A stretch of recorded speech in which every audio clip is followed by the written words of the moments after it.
Coba bayangkan ini. Yogyakarta, tanggal 19 Desember 1961.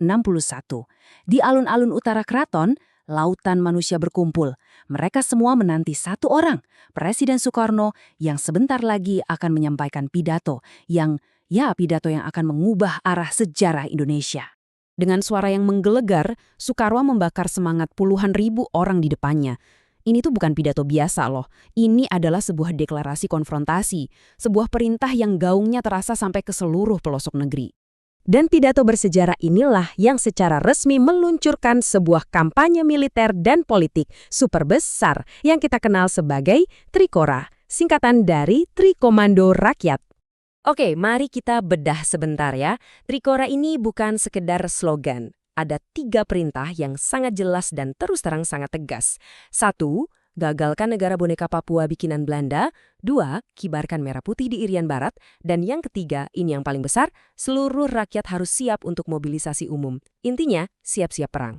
Nah, ini dia pertanyaan utamanya. Kenapa sih Irian Barat atau Papua Barat ini begitu penting?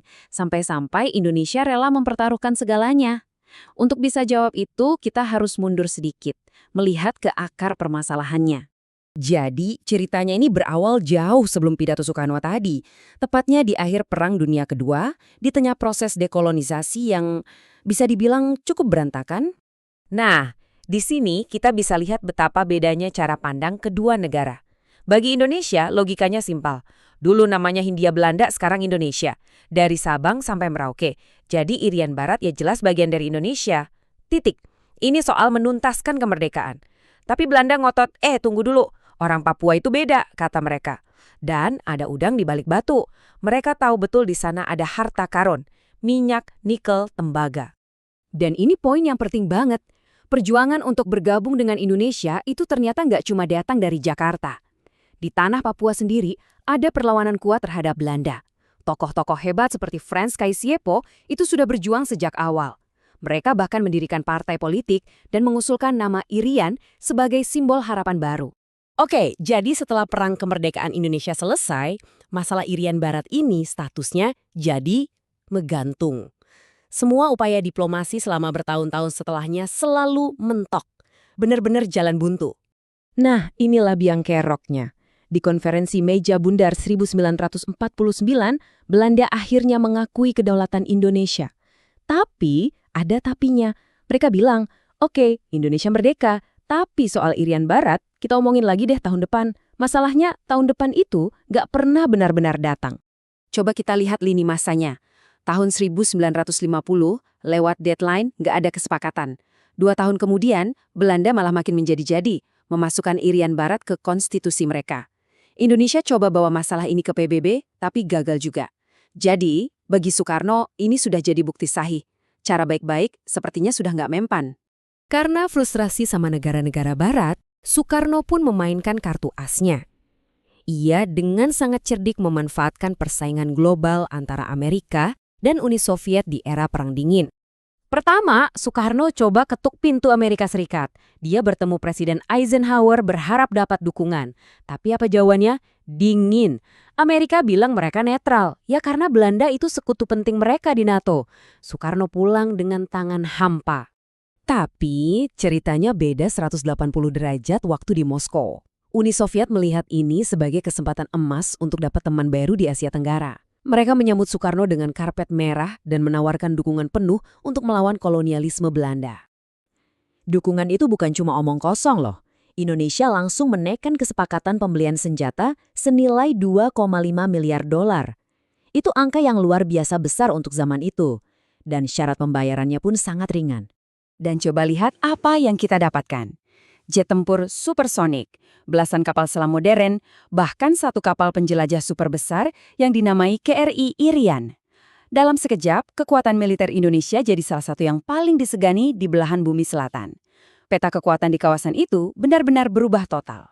Dengan persenjataan canggih dari Soviet dan perintah Trikora yang sudah dikumandangkan, Indonesia kini benar-benar siap untuk memulai konfrontasi militer secara langsung. Nah, untuk menjalankan operasi ini, dibentuklah komando khusus bernama Komando Mandala. Pemimpinnya, seorang perwira yang karirnya sedang menanjak, Mayor Jenderal Soeharto. Strateginya pun disusun rapi. Pertama, menyusup diam-diam. Kedua, serang secara terbuka. Terakhir, amankan wilayahnya. Dan konfrontasi itu nggak perlu nunggu lama. Tanggal 15 Januari 1962, 3 kapal cepat Indonesia yang sedang menjalankan misi infiltrasi tiba-tiba disergap oleh Angkatan Laut Belanda di Laut Arafura.